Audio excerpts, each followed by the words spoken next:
Hello beautiful people, and welcome back to a fantastic episode in which I'm gonna explain you extremely well what is a hero alternative and why is this so important, because you keep hearing me saying, yeah, due to this tons of tests which this channel does, of course we can highlight a small difference between two heroes. Let me put, for example, on the screen the latest tests which we had, for example, Asuka versus Abad. And in those episodes, yes, indeed, you see that Abad is slightly better than Asuka, but the biggest question of them all is this enough for me to replace Asuka? And you keep hearing me, guys, you don't have to do this because this is a hero alternative. So you know what, that's why this episode is extremely important for you to watch, because understanding this properly will save you a lot of headache, will save you a lot of money, will save you a lot of resources, and you can focus your resources, your money, and your attention on things which will gonna give you a far higher advantage in Top War. So what are we gonna see today? You're gonna see Mr. Paul level 7 versus Mr. Snake Eyes level 7. Bear with me.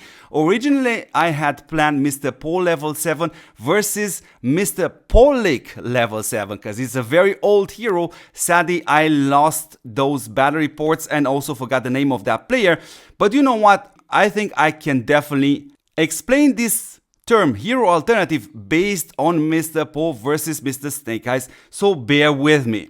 So let's start with his opponent and let's start with his setup. And for that, I found Mr. Zero from server 341. And let's go there and have a look at his CP. And then we're going to have a look at his stats in order to highlight this as best as possible. So here's server 341. We go have a look to find Mr. Zero. And here we go. This is Mr. Zero right here. So he has 84.9 million combat power. Versus what you see there on the left side, I have 85.2 million combat power.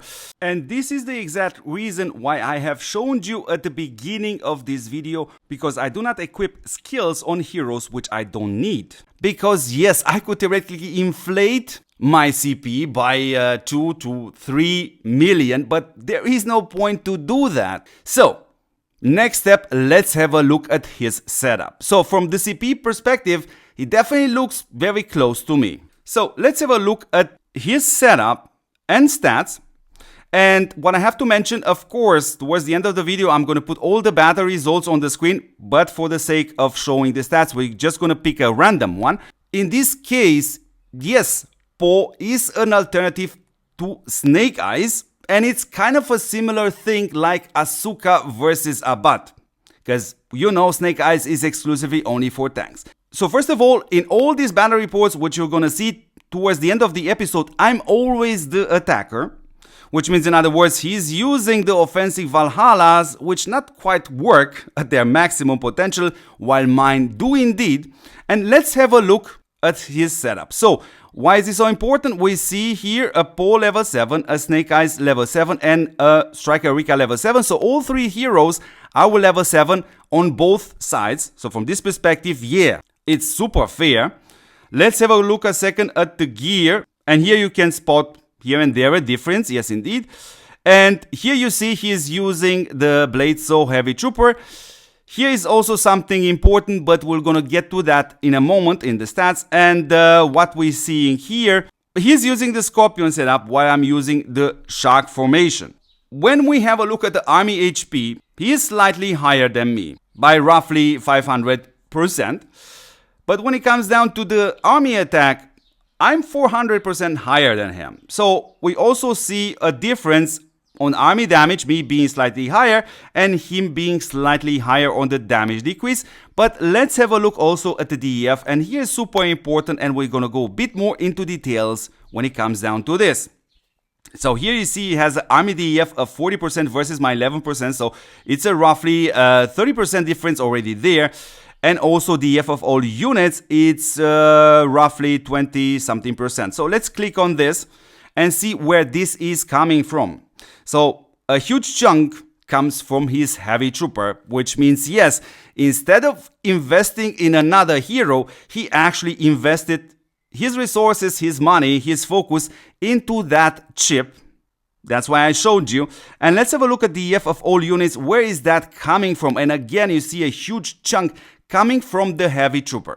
So he decided to go with Snake Eyes, which is definitely a fine hero, but it's also at the same time was released in November last year, which is roughly 7-8 months ago. Now, let's have a look at all the battle reports, and let me put that all on the screen and now explain you why is this so important. So this is pretty much similar to the case Asuka versus Abad. Of course, we have to draw this from the plane perspective, Asuka versus Abad, because Abad will only work on planes. And in this case, yes, we have to draw this exclusively only for tanks because Snake Eyes will only gonna work for tanks. And you see these battle reports and I cannot get a higher result than that, which is not necessarily justifying me investing in Mr. Po to level 7, which is roughly $1,800. I could have taken those money and invested, for example, in more catalysts, but you don't have to worry that much. As far as we see right now, River Game is kind of slowly accelerating the ways in which you can get this catalyst for free. So that is a good part. And that's exactly the point which I want to make in this video, beautiful people. Whenever you hear me saying, yes, the hero is an alternative hero, we definitely have to have a very close look at the difference in performance between those two heroes, because it's rarely the case in which it's absolutely worth it to actually change and take a brand new hero and invest everything and bring him back and bring him to 5 stars, bring him to level 5 for 99% of you players out there. It's a huge investment and we're gonna take a while. Instead of that, when I say it is a hero alternative, it means you should not worry about it. Because the Top War game is extremely complex right now due to the combat system, like we have procs, dodges, crits, and so on. So this difference, which I can definitely highlight through my battle tests, are not necessarily to be noticed every single time you are attacking an opponent. So anyways, beautiful people, this is exactly the point which I wanted to make in this episode. Of course, as always, if you have questions, share them in the comments, and I hope this episode truly helps you guys understand far better this aspect, which is our hero alternatives, because there are items in Top War which clearly helps you to see a far better difference on the battlefield than the alternative heroes. So beautiful people, a short announcement for the channel. You often have heard me saying, yes, I'm testing different games, and I honestly think I found one game which is truly indeed an alternative to Top War if that game is truly well analyzed and described. So that's exactly what I would like to do in the next episode, to describe you an alternative to Top War, and I think that episode will gonna be extremely interesting for a lot of you guys. So beautiful people, yes, thank you very much for watching. Don't forget to support what supports you back, which is, yes, this channel and me personally since November 2022. Don't forget to see me in the next episode, and ciao.